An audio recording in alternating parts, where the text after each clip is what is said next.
Hello, my name is Dyer. I'm currently a Ph.D. candidate in ethnomusicology at Boston University, and thank you for tuning into this.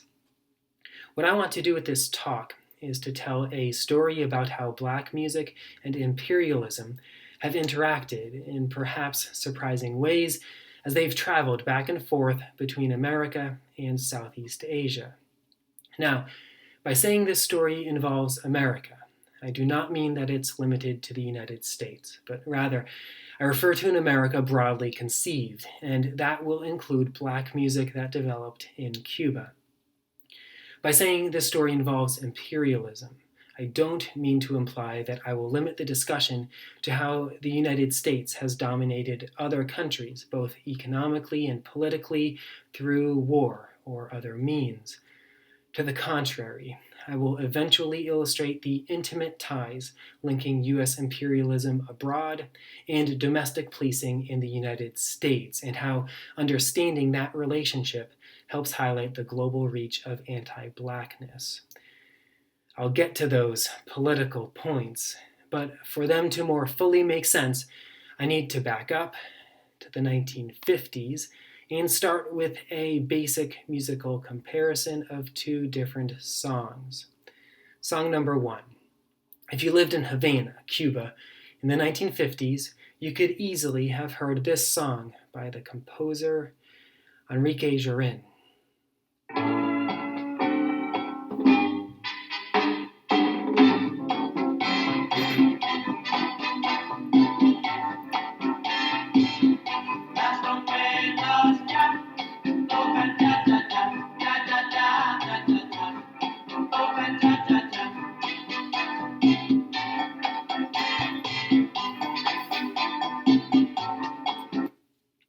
That's the first song. I do apologize, I only have time to play a short snippet of each song. So we'll move on to song two. If you lived in Phnom Penh, Cambodia, at around the same time, this would be the late 1950s or the early 1960s, you could easily have heard this song on the radio, in a dance club, or performed live by its singer, Cincy Samut.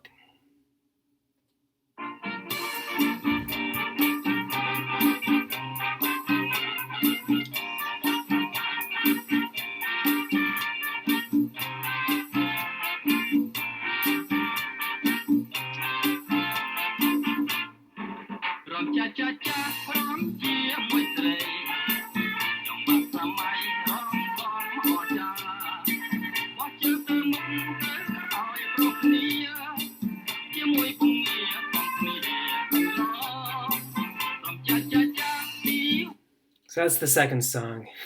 It's difficult for me to just sit here without nodding my head or getting up and dancing because that's what these songs were intended for. Both songs foreground a horn section. They both keep time with hits on the bell. They feature the congas and the bongos on the second and especially the fourth beats of the 4/4 meter, and they are fronted by singers who promote what was then a flourishing style of music, the cha-cha-cha. So how did this happen? How did the same style of music come to be popular in two very different locations in a relatively short time span? The cha-cha-cha, like the mambo, is in the contradanza family of music and dance. These genres are based on European dances that Black Caribbeans had been making their own from the late 18th to the 20th centuries through a process that Fernando Ortiz called transculturation, which produced some highly varied results. There is some uncertainty as to the contradanza's origins in Cuba. Some scholars have written that it came to Cuba when French planters and some of their enslaved peoples fled Haiti following the 1791 revolution. But it's very likely that the contradanza was in Cuba before that historical moment. Black Cubans took the contradanza and they developed it into the danza and the habanera, followed by the danzón, which became associated with the charanga orchestra that in the mid-20th century began playing, you guessed it, the cha-cha-cha. We're halfway there, because we now have the cha-cha-cha. But we still need to get that music to Cambodia. While black Cuban musicians were developing those forms of social dance music, the same stylistic features spread widely, influencing US music such as ragtime, jazz, and eventually rock and roll. Music from the Black Caribbean also spread to mainland Southeast Asia, typically via a stopover in Manila, where Spanish and US imperialist efforts had long made their presence felt. When those Afro-Caribbean musics got to Cambodia, along with Philippine bands in the early to mid-20th century, Cambodians began putting them into conversation with Southeast Asian forms of social music and dance. After Cambodia's 1954 independence from France, the cha-cha-cha and other Afro-Cuban musics, such as the rumba, helped fuel a vibrant scene of Cambodian rock and roll that burgeoned from the 1950s through the mid-1970s. The singers Cincy Samut, Rosere Sotia, and Panoron, plus several guitar-driven bands, developed widely varied forms of rock and pop music that became very popular, especially among Cambodia's young urban elite. It's at this point that the story shifts, because soon after black music from the Caribbean traveled far enough to inspire a vibrant scene of rock and roll music in newly independent Cambodia, US imperialism conspired to, among many other things, nearly bring about that music scene's demise.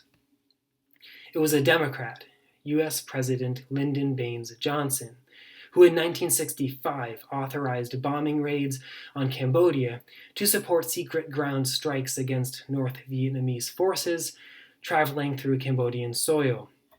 Beginning in 1969, Republican US President Richard Nixon and his national security advisor at the time, the former Harvard professor Henry Kissinger, changed military strategies from tactical strikes to carpet bombs, which fell indiscriminately, mainly on eastern Cambodia, affecting both urban and rural environments. All told, from 1969 to 1973, the United States dropped 2,756,941 tons of bombs in 230,516 separate air raids on 113,716 different sites in Cambodia. To give those numbers a little bit of context, that tonnage of bombs exceeds the total tons that the Allies dropped during all of World War II. The results were destructive and deadly in both immediate and unanticipated ways. I've not been able to locate specific data on the exact number of Cambodians killed directly by those bombs, but low-end estimates range from 50,000, that is 50,000, to 150,000 Cambodian civilians killed. The actual number surely exceeds that. Those estimates came out before the Clinton administration declassified information about LBJ's bombing. So in addition to just the raw number of fatalities, the bombing inspired anti-US imperialist sentiments that sent many thousands of Cambodians to support the communist Khmer Rouge. Before then, the Khmer Rouge leader, Pol Pot, he described his forces as being fewer than 5,000 poorly armed guerrillas. But by April 1975, Pol Pot and his many, many new forces had taken over Cambodia. Now, there were many factors that led to the Khmer Rouge's victory and the subsequent auto-genocide. But I think it is fair to echo Taylor Owen and Ben Kiernan's point that US imperialist policy helped bring about the very domino effect it was supposed to prevent. Much scholarship has detailed the devastation the Khmer Rouge wrought on Cambodia, and that topic deserves its own talk, several talks. For the purpose of drawing further attention to the themes highlighted by the WNBA and NBA strikes, I will point out the Khmer Rouge's effects on Cambodia's Black-inspired rock and roll. Contrary to what many people continue to claim, musical production did not cease when the Khmer Rouge came to power in 1975. Musicians who played more traditional forms of music could actually be useful for the regime, and many of them survived by playing music in traveling performance troupes that propagated Khmer Rouge ideology. However, the musicians and singers who had produced Cambodian rock and roll generated the cultural characteristics that were antithetical to the Khmer Rouge's revolutionary aims. Being self-consciously modern, and by taking influence from Black America, they were far from the original Cambodian society that the Khmer Rouge sought to enact. The female singers Panron and Rosere Sotia, plus the man who sang the Cambodian cha-cha-cha, Sinsi Sumut, they all disappeared under unclear circumstances. What does seem clear is that the scene of Black-inspired music that they created came to an end. I want to draw 3 related points out of this story. First, I hope to have illustrated Black music's far-reaching ability to generate novel artistic forms, which flourished during the early moments of post-colonial Cambodia's national sovereignty. This case study presented here is just one example out of many. Black music from the Americas provided the soundtrack and proved to be of vital importance to many different people all over the decolonizing global South around the mid-20th century.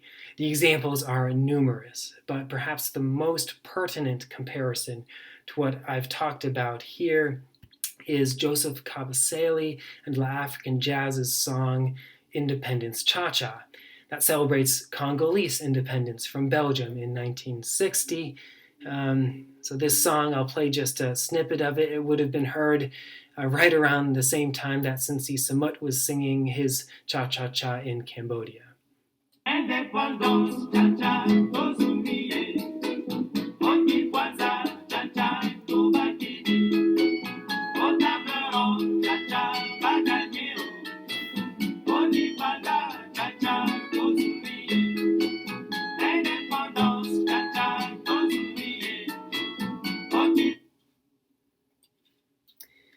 My second point, the United States' pursuit of the Vietnam War and the resulting bombing of Cambodia, which, to paraphrase William Shawcross, that bombing was not a sideshow to the Cambodians who were being bombed at the time.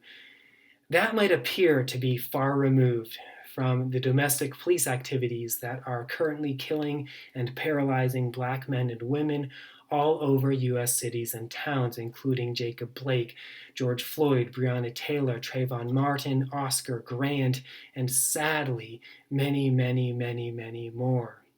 However far removed imperialism and domestic policing are geographically, they remain intimately linked. Scholarship of policing, and this includes the work of Alex Vitale, has demonstrated the tight links and even the unity of U.S. imperialism abroad and domestic policing activities. For instance, several techniques of modern policing were first developed in the Philippines during U.S. colonial rule there before being imported back to the metropole. Taken in this light, the complex story of how U.S. imperialism in Southeast Asia led to the persecution of music based on Black models connects back to the ongoing policing of Black cultures, communities, and people in the United States. What this helps us recognize is the global reach of anti-Blackness and its tight relationship with imperialism and capitalism. One additional way to put this is to say that the U.S.'s efforts to police the world and its efforts to police communities at home, they work in tandem. and the question of who benefits and is protected by that policing, and which people and which cultural practices are persecuted and even killed by it, that most often divides along racial lines. I'll conclude with a third point. I've already described how US's imperialist efforts to police the world had a dampening, even a destructive effect on the generative power of Black music to inspire musicians and singers in Cambodia. However, contrary to the common perception that the Khmer Rouge caused Cambodia's classic rock and roll music to be lost, that music has actually persevered in many different forms. By the early 1980s, so this would have been only a few years after Vietnamese forces had expelled the Khmer Rouge from Phnom Penh, musicians in Cambodia were covering songs by Panoron Rosare Sotia and That Cha-Cha-Cha sung by Sensi Samut. Musicians have, in fact, played, sung, and recorded those songs continuously since the fall of the Khmer Rouge, and that work continues today. At the same time, Cambodians have developed a new form of popular music that samples melodies, rhythms, and instrumental timbres from that classic period of rock and roll and puts them into conversation with another form of widely circulating Black music. This is one example out of many that I want to play for you. This is by the Cambodian singer Pro La.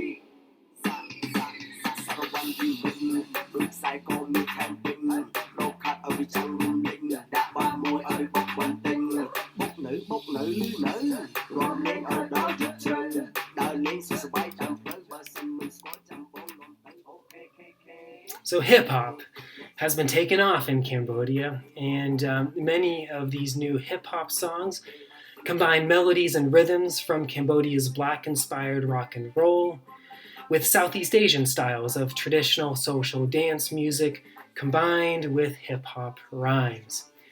Even with the entire strong-armed might of the military-industrial complex behind it, United States imperialism and the Cambodian genocide it helped facilitate did not have the final say, and Cambodians' local adaptations of Black-inspired music lives on.